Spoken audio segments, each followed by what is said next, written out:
I was pregnant with our second and was not expecting any of this, and then suddenly went into labor, and that night we were transferred here and he was born. So he was immediately taken to the NICU, where he spent the next 14 weeks exactly, getting all the best of care, and we watched him grow. We had no idea that one baby's born that early could even survive. We didn't even, it wasn't even a thought that babies would even be born that early, really. Yeah. Yeah, so it opened our eyes to a whole new world. Oh, it was incredible. Like, the experience is unbelievably terrifying when you're looking at your baby born that early. But they're always so calm, and they always encouraged us to be part of his care. Like, even though we had had a child already, we had no idea how to take care of a baby that small.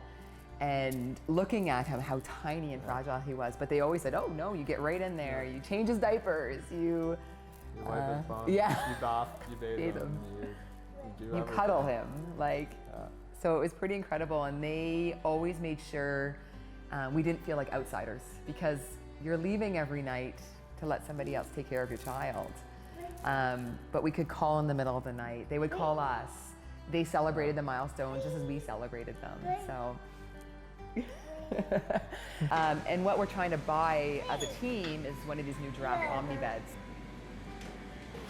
So the Omni bed is it's a rhesus bed and an isolette all in one. So it's more for our extremely low gestation babies.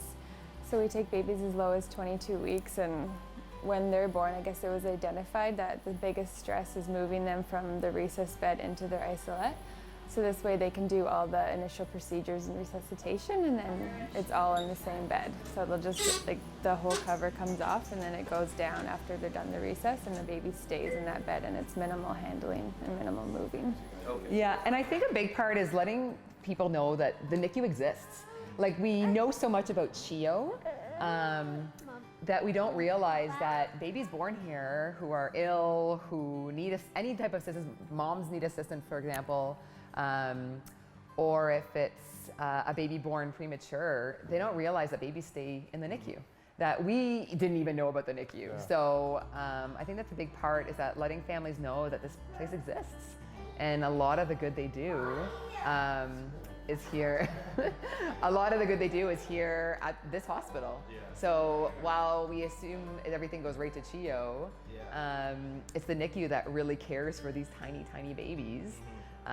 And in partnership with the special care units at Civic, for example, or Queens by Carleton, the NICU was the first step for these premature babies.